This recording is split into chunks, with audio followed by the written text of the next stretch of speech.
there's a fight coming up this weekend. I gotta ask you for a prediction here, Yeah. Julio. This is gonna be this is gonna be its own video. Obviously, you know, you're not just a striking coach anymore. You're an MMA coach as well. You're coaching high-level MMA fighters, whether it's in their striking or what have you. Israel Adesanya, man, a striker, you know, striking base, moving up to 205 pounds to take on the champ in Jan Blachowicz, man.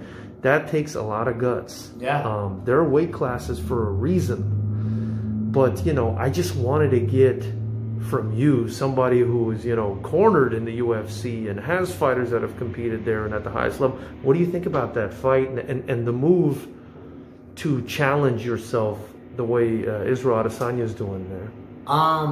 I think it's great, man. I think it's great, and it's what's made MMA more popular, I think. You know, I know boxing does it, but with boxing, when you have guys changing weight classes, it's like 147 to 152. Right. Then 155. So it's like these increases of like 3-5 pounds, and they work their way up.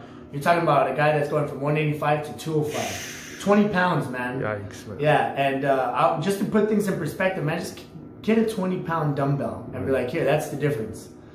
I think it's great for the sport. I really think it's super smart on Izzy's part, choosing this fight.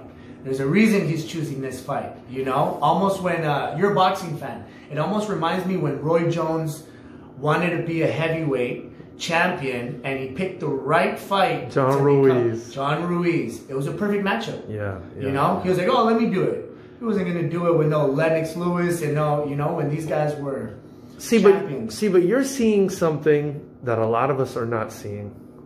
So can you kind of let me know why you think it's a sport? Let us know why you think it's a sport. The speed factor. Yeah. The speed factor, I really feel is going to be a game changer. I think he can pick them apart. You know, I think he's going to pick them apart. And man, I got two sides on this, and I know you don't want to hear this, but no, I want to hear. I want to hear. This is bad. This is so bad. But I've been gambling, man. I've been gambling. Oh no! Yeah. No. So the gambling side on me says John's gonna pull off the upset, you know, and yeah, you're not gonna get a double champ. But the strategic part of me says, and just kind of analyzing everything. There's a reason Adesanya picked this fight. He feels comfortable. His whole coaching staff feels comfortable.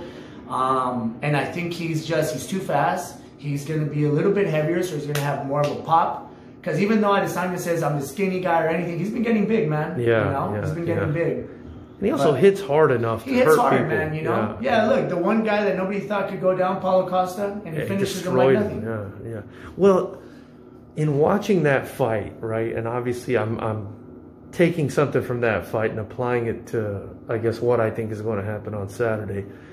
For me, it's just, man, can he just leg kick this guy? Yeah, he can. I mean, I feel like he could just leg kick this guy and it's a wrap, you know? Yeah.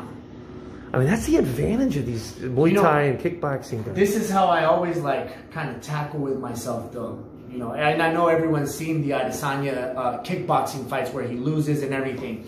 The way he's lost is with these looping hooks, and he's getting caught with these like overhand, and that's exactly what Jan's going to be throwing. Right. That's so there's that factor. Where like you look at Adesanya, where is he like kind of vulnerable? It's those guys that are in your face and are bombing those hooks. You know, kind of like how Anderson got caught with Weidman, where he was kind of like, I'm chill. Maybe not the hardest punch, but it was that looping shit that you don't see.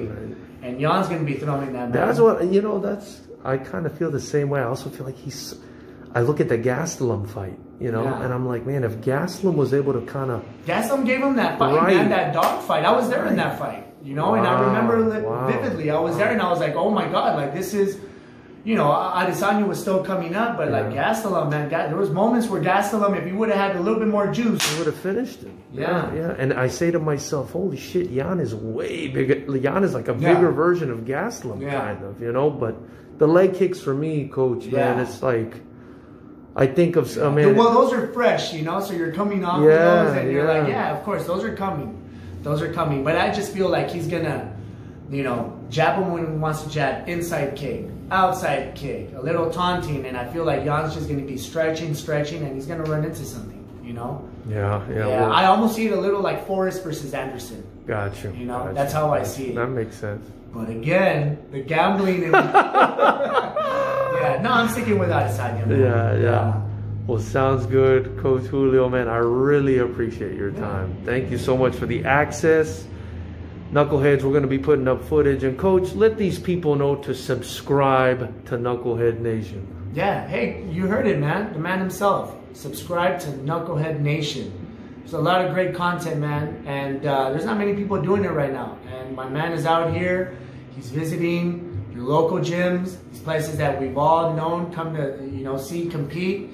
And check it out. Much appreciated. Thank you. Yeah, no problem.